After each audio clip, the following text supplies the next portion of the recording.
அருணகிரிநாதரோடு முருகப்பெருமானுடைய அருளாட்சி நிறைவு செய்து விட்டதா என்று பார்த்தால், நம்முடைய காலத்திலே வாழ்ந்து மறைந்த திருமுருக கிருபானந்த வாரியார் அவர்களுக்கு வயலூரிலே முருகப்பெருமான் இருமுறை காட்சி தந்திருக்கிறார் என்ற ஒரு உண்மையும் இருக்கிறது. ஏன் எப்பொழுதுமே வாரியார் சுவாமிகள் சொற்பொழிவு ஆற்றுகின்ற பொழுது வயலூர் எம்பெருமான் என்று வார்த்தையை பயன்படுத்துவார். 6 படை வீடுகள் தானே உயர்ந்தது. திருப்பரங்குன்றம், திருச்செந்தூர், திரு ஆவணங்குடி, திருவேரகம், திருத்தணிகை என்று 6 தலங்கள் இருக்கிறதே. இந்த 6 தலங்களில் ஒரு தலத்திலே இருக்கக்கூடிய முருகப்பெருமானை எடுத்து வாரியார் சுவாமிகள் கையாளாகாம் தன்னுடைய சொற்பொழிவின் தொடக்கத்திலே வயலூர் எம்பெருமானுடைய கருணையினால் என்று ஏன் சொல்கிறார் என்றால், அவர் யார் என்றால் அருணகிரிநாதரனுடைய தொடர்ச்சிதான் வாரியார் சுவாமிகள். அருணகிரிநாதருக்கு எப்படியெல்லாம் முருகப்பெருமான் உதவி புரிந்தானோ அப்படி வாரியார் சுவாமிகளுக்கும் முருகனுடைய கருணை என்பது கிடைத்திருக்கிறார். அதனால்தான் முதலாக திருவண்ணாமலையிலே முருகப்பெருமானை காட்சி தந்த அந்த இடத்திலிருந்து அடுத்து எங்கே வர வேண்டும் என்று அருணகிரிநாதர் கேட்ட பொழுது முருகப்பெருமான் வர சொன்ன இடம் 2வது இடம் வயலூருக்குத்தான் அருணகிரிநாதரை வர சொன்னார். இப்போது அருணகிரிநாதரனுடைய வரலாறு, அதாவது பல புராண கதைகளிலே அருணகிரிநாதரனுடைய வரலாறு என்பது பல்வேறு வகையிலே அருளாளர்களால் எழுதப்பட்டு இருக்கிறது. பல்வேறு கதைகள் இருந்தாலும் எது ஒப்புக்கொள்ளத்தக்கது என்ற இன்றைய அளவிலே எந்த கதை ஓரளவிற்கு புனைவுகள் இல்லாமல் ஓரளவிற்கு சரியாக இருக்கும் என்று பார்ப்போமானால், பாம்பன் சுவாமிகள் எழுதிய வரலாறு, வாரியார் சுவாமிகள் சொன்ன வரலாறு, அந்த அடிப்படையிலே இன்றைக்கு அவருடைய வரலாற்றை பார்ப்போம். வாரியாருக்கு முன்னாலே பாம்பன் சுவாமிகளும் முருகனுடைய அருளை பெற்றவர். ஒரு விபத்திலே கால் உடைந்து போனது. சென்னையிலே இருக்கக்கூடிய மருத்துவமனைக்கு அழைத்து சென்றார்கள். அப்படி அழைத்து செல்கின்ற பொழுது மருத்துவர்கள் சொன்னார்கள், இவருக்கு வயதாகிவிட்டது, இவர் உடல் இந்த எலும்பு மூட்டு அறுவை சிகிச்சை செய்வதற்கு ஏற்றதாக அவருடைய உடல் அமைப்பு இல்லை. அதனால் இவருக்கு மருத்துவமனையிலே ஆபரேஷன் செய்ய முடியாது என்று கைவிரித்து விடுகிறார்கள். அப்பொழுது தன்னுடைய சீடர்களிடம் சொல்லி சண்முக கவசத்தை, பாம்பன் சுவாமிகள் அருளிய அந்த சண்முக கவசத்தை பாடச் சொல்கிறார். பாடி அப்படியே அந்த மருத்துவமனையிலே படுக்கையிலே உறங்கி கொண்டிருக்கிறார். எங்கிருந்தோ வந்த வேல் அங்கே மருத்துவமனையிலே அவருக்கு ஆபரேஷன் செய்து அவர் நடக்கக்கூடிய அளவிற்கான ஒரு வேலையை செய்தது என்றால் அது முருகனுடைய வேல் என்பது இன்றைக்கும் பதிவு இருக்கிறது. அப்படி பல நேரங்களிலே வாழ்க்கையிலே வாரியார் சுவாமிகளுக்கு சோதனைகள் கொடுத்து அந்த சோதனைகள் மூலமாக இன்றைக்கும் அவர் வாழ்கின்ற சாதனையாக நாம் கொண்டு வந்திருக்கிறோம்.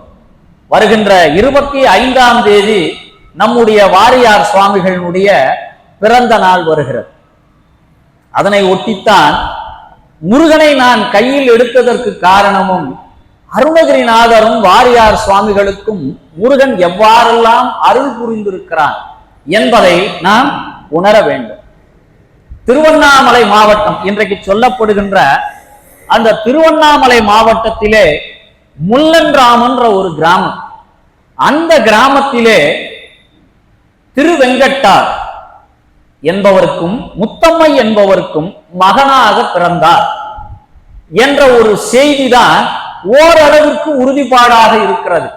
ஒரு சிலர் பிற்காலத்திலே வந்தவர், அவர் அந்தனர் குலத்திலே பிறந்தவர் என்று அவரவர்களும் ஒரு சில கதைகளை புனைவுகளை ஏற்படுத்தி இருக்கிறார்கள்.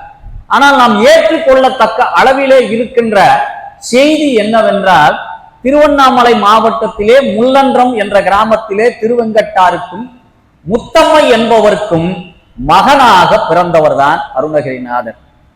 அவருடைய குடி எதுவென்றால் கைக்கோளர் என்று சொல்லப்படுகின்ற செங்குந்தர் மரபிலே பிறந்தவர் தான் அருணகிரிநாதர். இவருக்கு முன்னால் ஒரு பெண் மகவு பிறந்தது. அந்த பெண்ணிற்கு பெயரும் இதுவரையில் சரியாக குறிப்பிடப்படவில்லை. இருந்தாலும் ஆதி என்ற ஒரு பெயர் அவருடைய அருணகிரிநாதருடைய அக்காவிற்கு ஒரு பெயராக இன்று வழக்கிலே இருக்கிறது. இவர் பிறந்த சில தினங்களுக்குள்ளே திருவெங்கட்டார் என்று சொல்லப்படுகின்ற அவருடைய தந்தை இறந்து விடுகிறார்.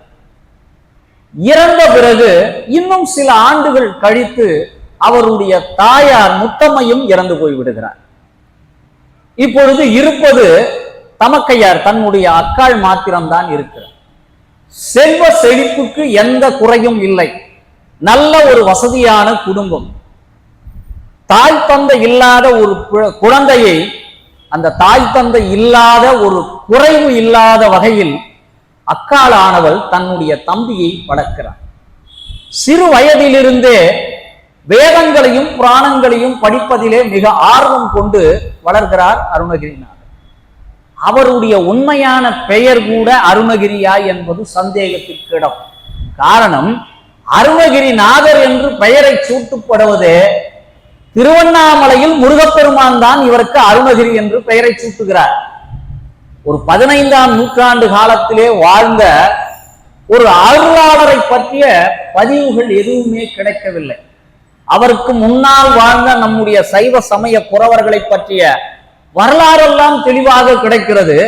ஆனால் அருணகிரிநாதரை பற்றிய வரலாறு என்பது அங்கொன்றும் இங்கொன்றுமாகத்தான் கிடைக்கிறது. அதிலும் நிறைய புனைவுகள், ஏற்றுக்கொள்ள முடியாத அளவிற்கு புனைவுகள். பட்டினத்தாருக்கு பிறந்தார் என்று கூட ஒரு கதை, அதை செவியில் கூட கேட்க முடியாத அளவுக்கு அந்த கதை புனையப்பட்டு இருக்கிறது. அதனால் அதை நாம் தவிர்த்து விடுவோம். இவர் பிறந்த காலம் கிபி 1370, அதாவது 14ஆம் நூற்றாண்டினுடைய தொடக்கம். அவருடைய இறைவனோடு இரண்டரை கலந்தது என்பது 15ஆம் நூற்றாண்டு 1450 என்று வரையறை செய்திருக்கிறார்கள். ஏறக்குறைய 80 ஆண்டு காலம் இந்த மண்ணிலே வாழ்ந்த ஒரு மகான் யார் என்றால் அருணகிரிநாதர். இந்த 80 ஆண்டு காலம் வாழ்ந்த மகான் என்றால் நம்முடைய அப்பர் பெருமானுக்கு அப்புறம் அவர் 81 வயது வரை வாழ்ந்தவர். இவர் 80 வயது வரை வாழ்ந்திருக்கிறார். அப்படிப்பட்ட அந்த மகானுடைய வரலாற்றை நாம் முழுவதுமாக அறிய வேண்டும் என்பது நமக்கு கொடுக்கப்பட்டிருக்கக்கூடிய குறுகிய நேரத்திற்குள்ளே எல்லா வரலாற்றையும் கண்டுவிட முடியாது. ஒவ்வொருவருக்கும் ஒவ்வொரு செய்திகள் தெரிந்திருக்கும். அந்த செய்திகள் அனைத்துமே இந்த குறிப்பிட்ட நேரத்திற்குள் நாம் பகிர்ந்து கொள்வோமா என்பது கடினமானது. அது தெரிந்த செய்திகளாக இருந்தாலும் சரி, தெரியாத செய்திகளாக இருந்தாலும் சரி, இன்றோடு முடிவதில்லை அருணகிரிநாதர் வரலாறு என்பது. இன்றைக்கு நீங்கள் கேட்கின்ற செய்திகளை தவிர பிற்காலத்திலே நாம் பேசுகின்ற பொழுது விடுபட்ட செய்திகளை எல்லாம் அப்பொழுது நாம் ஒருங்கே காணலாம். ஏனென்றால் 80 வயது வரை வாழ்ந்த ஒரு மகானுடைய வரலாறு என்பது சாதாரணமான விஷயம் அல்ல. இப்படியே அந்த முள்ளன்றாம் கிராமத்திலே வளர்ந்து வருகிறான் பிள்ளை. நன்றாக படிக்கிறான், ஆசிரியர் பேச்சு கேட்கிறான். ஆனாலும் சில குறும்பு வேலைகளை செய்வதிலே மிகுந்த கெட்டிக்காரனாக இருக்கிறார் அருணகிரிநாதர். தாயில்லா பிள்ளை என்று தமக்கையார் செல்லம் கொடுத்து வளர்க்கிறார். இவர் வளர்கின்ற காலத்திலே இவர் திருவண்ணாமலைக்கு வருகிறார். திருவண்ணாமலையிலே அந்த காலத்திலே தேவர் அடியார் வீதி என்று ஒன்று இருக்கும். ஒவ்வொரு வீட்டிலும் கோயிலுக்கு பணி செய்பவர்கள் மற்றும் அன்றைய நிலக்கிழார்களை மகிழ்விப்பவர்கள் என்றும் ஒரு சில பேர் அன்றைக்கு இருந்த அந்த வீதியிலே வீடுகள் இருந்தது. பருவம் எய்திய அருணகிரி அந்த வீதியிலே வந்து தன்னுடைய வினை பயன் பொருட்டு, அதாவது செல்வத்திலே மிகுந்தவர்கள் ஒரு மாதத்திலே தான் சேர்த்த செல்வத்தை எல்லாம் இழந்து விட்டு தெருக்கோடியிலே வந்து நிற்பதற்கு காரணமாக இருப்பது எதுவென்றால் மாதர் மீது வைக்கின்ற மையலும் மயக்கமும் தான். ஒரு சூது ஆடுகிறவன் கூட ஒரு மாதத்திலோ 2 மாதத்திலோ ஏழையாகி விட மாட்டான். மதுவின் மயக்கத்திலே இருப்பவன் கூட ஒரு சில ஆண்டுகளிலே ஏழையாகி விட மாட்டான். ஆனால் எவ்வளவு பெரிய செல்வந்தனாக இருந்தாலும் ஒரு நொடி அந்த பெண்ணினுடைய கடைவிழி பார்வையிலே விழுந்து விட்டால் அத்தனை சொத்துக்களையும் இழந்து நடுவீதிக்கு வருகின்ற ஒரு தருணம் எப்பொழுது அமையும் என்றால் மாதர் மீது வைக்கின்ற மையலும் மயக்கமும் தான். அதற்கு அருணகிரிநாதரும் விதிவிலக்கு அல்ல. வினை பயன் வேலை செய்ய தொடங்கிவிட்டது. இவர் அந்த இளம் பிராயத்திலே அந்த கணிகையர் வீதியிலே இருக்கக்கூடிய பெண்களினுடைய வீடுகளுக்கு செல்லுகின்ற பழக்கம் உருவாகிவிட்டது. இப்படி இந்த பழக்கத்திலே தன்னுடைய சேர்த்து வைத்த செல்வம் எல்லாம், தன்னுடைய தந்தையார் சேர்த்து வைத்த செல்வத்தை எல்லாம் கொஞ்சம் கொஞ்சமாக இழக்க நேரிட்டது. அப்படி இழந்த செல்வம் கொஞ்சம் கொஞ்சமாக அங்கே சென்ற பின்னால் எந்த செல்வமும் மீண்டும் திரும்பாது. போனால் போனதுதான். தமக்கை பார்க்கிறாள், தன்னுடைய தம்பி ஏதோ தவறான பாதையில் செல்கிறானே, இவனை திருத்த வேண்டும் என்பதற்காக அவனுக்கு ஒரு திருமணத்தையும் செய்து வைக்கிறார். திருமணம் செய்து வைத்து சில காலம் ஆகியும் அந்த அருணகிரியினுடைய சிந்தை திருவண்ணாமலையை நோக்கித்தான் இருந்தது. மறுபடியும் அந்த கணிகையர் வீடுகளுக்கு செல்கின்ற வழக்கம் தொடர்ச்சியாக நடைபெற்று கொண்டே இருந்தது. மனைவியும் வெறுத்து போய் திருவண்ணாமலையிலே இருக்கக்கூடிய அந்த கம்பத்து இளையனராக இருக்கக்கூடிய முருகப்பெருமான் மீது ஆணை, இனி எந்த காலத்திலும் மாற்றான் தோட்டத்து மல்லிகைக்கும் மனம் உண்டு என்று சொன்னதை போல மாற்று பெண்களை தொட்ட என்னுடைய கணவருடைய கரம் என்பது என் மீது படக்கூடாது என்று முருகன் மீது சத்தியம் வைத்து விட்டார். அந்த சத்தியத்தின் பலனாக அருணகிரிக்கும் மனைவிக்கும் இருந்த உறவு முற்றிலுமே முறிந்து போய்விட்டது. இப்போ இருந்த சொத்துக்கள் எல்லாம் கொஞ்சம் கொஞ்சமாக காணாமல் போய்கொண்டிருக்கிறது. இப்ப தமக்கையானவள் கேட்கிறார், அருணகிரி, நம்முடைய தந்தையார் சேர்த்து வைத்த சொத்துக்களை எல்லாம் இப்படி முழுவதுமாக அழித்து போய்விட்டாயே, இருப்பது ஒரு வீடு, இந்த வீட்டையும் விற்றுவிட்டு நாம் எங்கே செல்வது என்று அக்காள் தன்னுடைய தம்பியிடம் புலம்புகிறார். இந்த புலம்பலுக்கு முன்னே கணிகையின் மயக்கத்திலே இருக்கக்கூடிய அருணகிரிக்கு இவையெல்லாம் செவிக்குள்ளே ஏறவில்லை. செவிக்கு ஏறாத காரணத்தினால் மீதி இருந்த செல்வங்களை கூட விற்று பொருளாக்கி கணிகையருக்கு கொடுக்கின்ற பழக்கம் விடவில்லை அருணகிரி. இப்பொழுது கொஞ்சம் கொஞ்சமாக, அந்த காலத்திலே மேக நோய் என்று சொல்வார்கள், பெண் வழி சேரல் மூலமாக வரக்கூடிய நோய், அந்த மேக நோய் என்பது பெருநோயாக சொல்வார்கள். இன்னொன்று தொழுநோய் என்று சொல்வார்கள். ரத்த கண்ணீர் படம் பார்த்தவங்களுக்கு தெரியும், எம்.ஆர். ராதாக்கு வந்த அந்த படத்திலே இருக்கக்கூடிய நோய்க்கு பெயர் தொழுநோய். அதாவது இன்னும் எளிமையா சொல்லணும்னா குஷ்டநோய். அதுக்கு ஏன் பெருநோயின் பேர் வச்சாங்கன்னா, மனிதர்களுக்கு வரக்கூடிய நோய்களிலே மிகவும் பெரிய நோய் எதுவென்றால் அந்த நோய் தான் பெரிய நோய். அதனாலதான் அதுக்கு பெருநோயின்னு பேர் வச்சாங்க.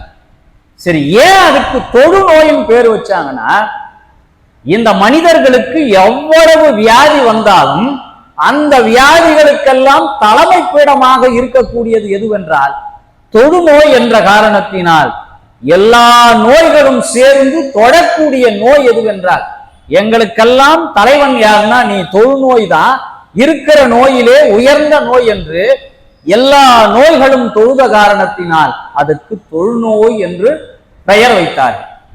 எந்த பெயராக இருந்தாலும் தமிழிலே அதற்குரிய காரண பெயர் இல்லாமல் நம் முன்னோர்கள் எதற்கும் பெயர் வைக்க மாட்டார்கள். இப்போ இருந்த செல்வமும் போய்விட்டது. இப்பொழுது கொஞ்சம் கொஞ்சமாக அவர் உடலிலே தொழுநோய் பரவ ஆரம்பித்து விட்டது.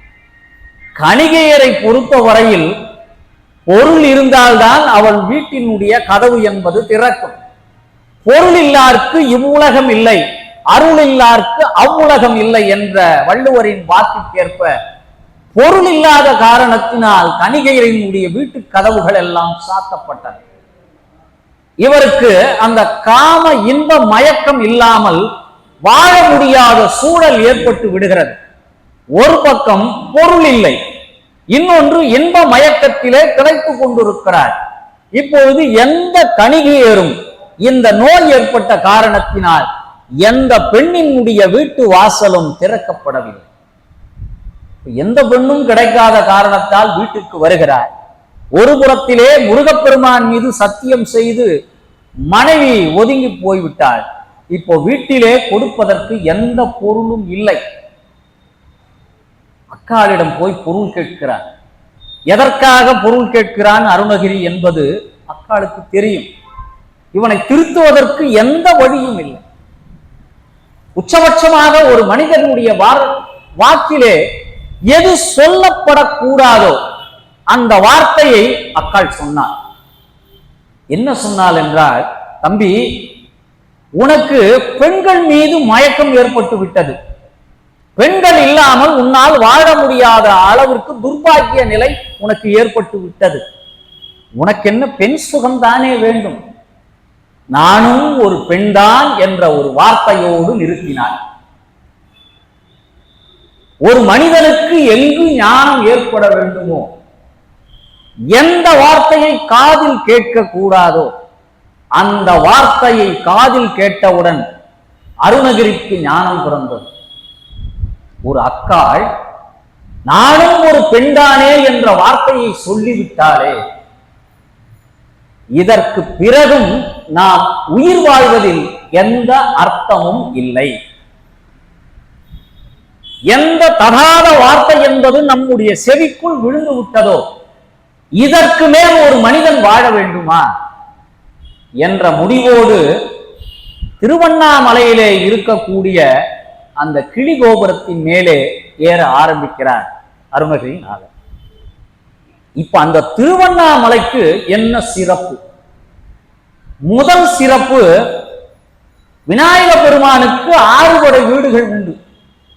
அந்த எப்படி முருகப்பெருமானுக்கு 6 படை வீடுகள் இருக்கிறதோ அப்படி விநாயகருக்கும் 6 படை வீடுகள் உண்டு.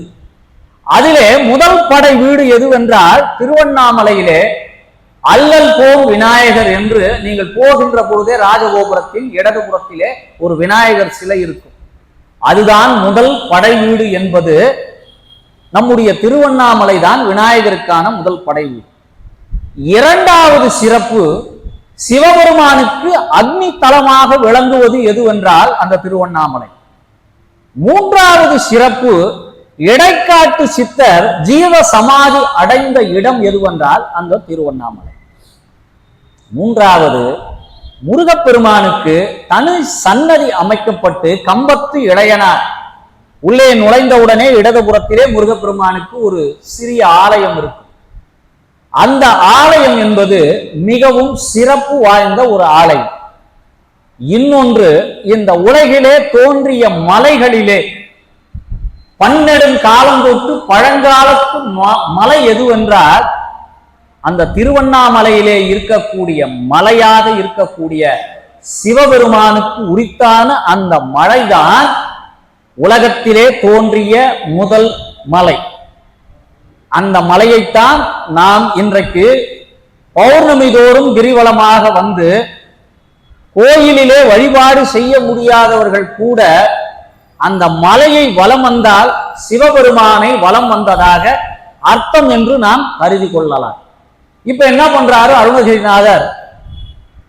அந்த கோபுரத்தின் மேல ஏற, கோபுரத்தின் மேல் ஏறி கீழே விழுந்து தன் உயிரை மாய்த்து கொள்ள வேண்டும் என்ற ஒரு முடிவிற்கு வரார். அப்படி அவர் கீழே விழறார். விழுகின்ற பொழுது எங்கிருந்தோ 2 கரங்கள் வந்து அவரை பற்றி கொள்கிறார். அதாவது ஒருவன் தன் வாழ்க்கையில் செய்த தவறுகளை ஒத்துக்கொண்டு எந்தவித விதண்டாவாதங்கள் செய்யாமல், நான் செய்தது தவறுதான், இந்த தவறுக்குரிய தண்டனை எதுவாக இருந்தாலும் நான் ஏற்றுக்கொள்கிறேன் என்ற ஒரு மனப்பக்குவத்திற்கு வருவானேயானால், இந்த உலகிலே நமக்கு தண்டனை தரக்கூடியது நீதிமன்றங்களோ தெய்வங்களோ கிடையாது. முதலில் நமக்கான தண்டனை எங்கு கிடைக்கிறது என்றால் நம்முடைய மனதிடம்தான் கிடைக்கிறது. உலகத்தில் எத்தனை மனிதர்களை வேண்டுமானாலும் நாம் ஏமாற்றி விடலாம், கடந்து போய் விடலாம். ஆனால் உறங்குகின்ற ஒவ்வொரு இரவுமே அந்த இரவிலே நம் மனதிற்குள்ளே இருக்கக்கூடிய மனசாட்சி நம்மை கேள்வி கேட்கும். நீ செய்தது அனைத்தும் சரியா என்று கேட்கின்ற கேள்விகளுக்கு பதில் இருக்காது நம்மிடம். ஏனென்றால் அந்த மனசாட்சி நேரடியாக உன்னோடு இருந்து அந்த செயல்களை கண்காணித்திருக்கிறது. அதனால் எல்லா காலத்திலும் எல்லோரையும் ஏமாற்றி விடலாம் என்று நாம் எண்ணிவிட ஆகாது. மனசாட்சிக்கு நாம் பதில் சொல்லியே ஆக வேண்டும். இங்கே அருணகிரிநாதர் தன் மனசாட்சியின்படி தான் செய்ததெல்லாம் தவறு என்று எண்ணி அந்த கோபுரத்திலிருந்து கீழே விழுந்து தன் உயிரை மாய்த்து கொள்ள வேண்டும் என்ற எண்ணத்திலே விழுகிறார். 2 கரங்கள் வந்து அவரை பற்றி கொண்டு கீழே கொண்டு வந்து இறக்கியது. அது வேறு யாருடைய கரமும் அல்ல, ஆறுமுகனாக இருக்கக்கூடிய அந்த முருகப்பெருமானுடைய கரம்தான் அந்த அருணகிரிநாதரை காப்பாற்றியது. முருகப்பெருமானுக்கு ஏன் அருணகிரிநாதரை காப்பாற்ற வேண்டிய அவசியம் என்ன? அது பொது நலம் சார்ந்ததா, சுய நலம் சார்ந்ததா? அதற்குள்ளே 2 நலங்களும் இருக்கிறது. இறைவனை பொறுத்தவரையில் ஒவ்வொரு காலகட்டத்திலே தனித்தனியாக ஒன்று அருளாளர்களை இளம் வயதிலேயே இருந்து உருவாக்குவான், இன்னொன்று வாழ்ந்து முடித்து அனுபவித்து மரண தருவாயிலே இருக்கக்கூடிய ஒருவருக்கு ஞானம் கொடுத்து அவர்களை அருளாளர்களாகவும் மாற்றுவான். அப்படி வாழ்க்கையிலே பாவங்கள் செய்த அருணகிரியாரை ஞானத்தை கொடுத்து தன்னுடைய சீடனாக அவரை ஏற்றுக்கொள்கிறார். காரணம், இந்த மண்ணிற்கு திருப்புகழ் என்ற ஒரு நூல் கிடைக்க வேண்டும். ஒரு காரணத்திற்காகத்தான் முருகப்பெருமான் அன்றைக்கு அருணகிரிநாதரை தன்னுடைய கைகளிலே ஏந்தி இந்த பூமியிலே கொண்டு வந்து இறக்கினார். பார்க்கிறார், உடலிலே இருந்த அந்த தொழுநோய் முருகனினுடைய கைப்பட்டதும் மொத்த நோயும் நீங்கப்பட்டது. தன்னுடைய வயது கூட இளமையாக மீண்டும் திரும்பியது அருணகிரிநாதர்.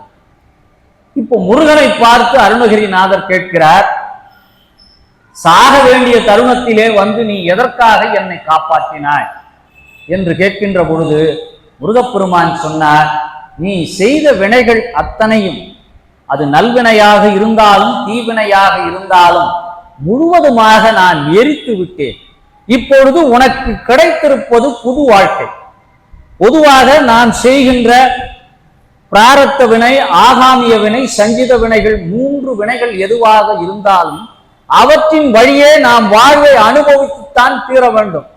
ஆனால் இவற்றை விதிவிலக்காக முழுமையாக அழித்து ஒழிக்கப்பட வேண்டும் என்று சொன்னால் அது ஒருவரால் மட்டும்தான். நம்முடைய வினைகள் மொத்தத்தையும் சுட்டெரிக்கக்கூடிய ஆற்றல் யாருக்கு இருக்கிறது என்றால் அது சிவத்தை சார்ந்தவர்களுக்கு மாத்திரம்தான். மொத்த வினைகளையும் முழுமையாக வெளியேற்றக்கூடிய ஒரு அருள் என்பது அவர்களுக்கு மாத்திரம்தான் இருக்கிறது.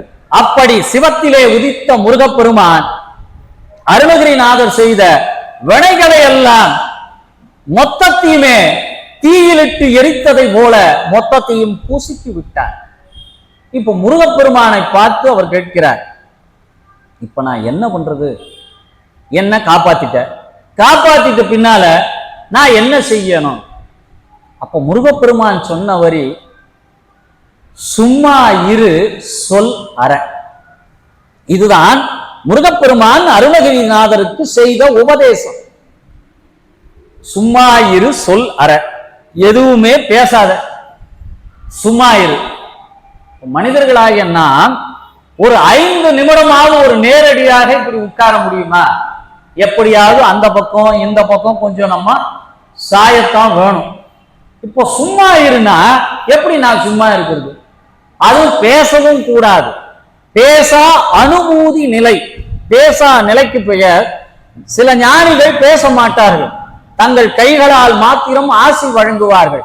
அவர்கள் கண்ட நிலை எதுவென்றால், வாழ்க்கை முழுவதும் பேசிவிட்டோம், இனி பேசுவதற்கு ஏதும் இல்லை, இறை சிந்தனை ஒன்றுதான் நமக்கான வழி என்று பேசா அனுபூதி நிலைக்கு மாறுகின்ற பொழுது அவர்கள் பேச மாட்டார். அப்படி நீ சும்மா இரு சொல்லற என்று அருணகிரிநாதருக்கு முருகப்பெருமான் சொல்கிறார். சரி, இப்படியாக அவர் என்ன பண்றாருன்னா 12 ஆண்டு காலம் சும்மாவே இருந்தார். ஒரு குறிப்பிட்ட காலத்துக்கு முன்னால் அவரால் சும்மா இருக்க முடியல. தினந்தோறும் திருவண்ணாமலையில நிஷ்டையில உட்காருவாரு, யாருக்கிட்டையும் பேசுறது இல்ல, என்ன செய்யறதுன்னு புரியல. அவர் பாட்டுக்குன்னு சும்மா ஆயிருன்னு சொல்லிட்டு போயிட்டாரு. 12 வருஷம் ஆச்சு, இனி என்ன பண்றது அப்படின்னு முருகப்பெருமான் கிட்ட மறுபடியும் ஓடுற. நீ சொன்னபடியே நானும் சும்மா இருந்துட்டேன், இனி நான் என்ன பண்ண? அருணகிரி, உனக்கான தருணம் வந்து விட்டது, இனி நீ என்னை பற்றி பாட வேண்டும். அந்த பாடுவதற்காக உனக்கு நான் வரிகளை எடுத்து கொடுக்கிறேன் என்று முருகப்பெருமான் சொல்கிறார்.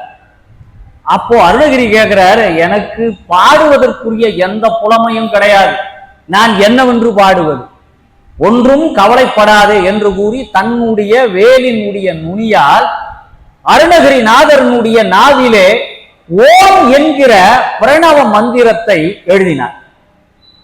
அந்த ஓம் என்கிற பிரணவ மந்திரம் எழுதப்பட்ட பிறகுதான் அருணகிரிநாதர் பாடல் பாட ஆரம்பிக்கிறார்.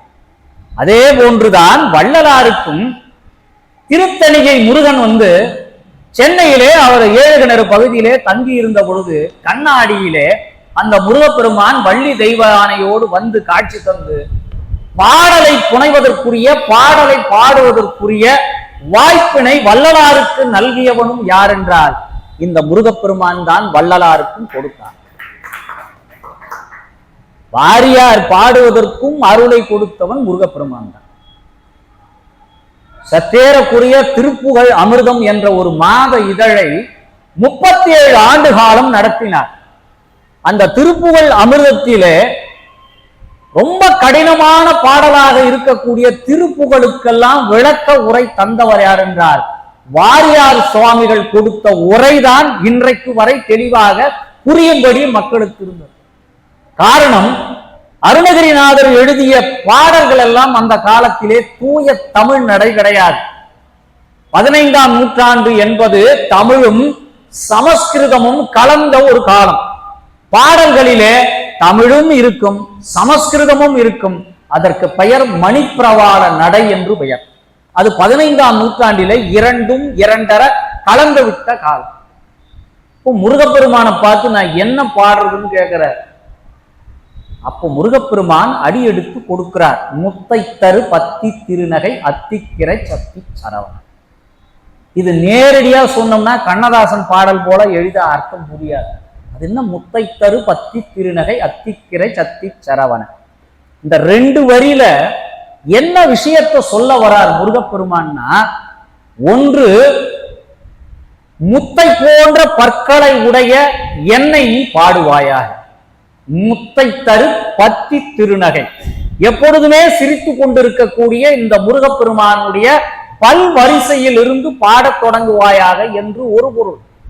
இன்னொரு பொருள், அருணகிரியாரினுடைய தாயின் பெயர் முத்தம்மை.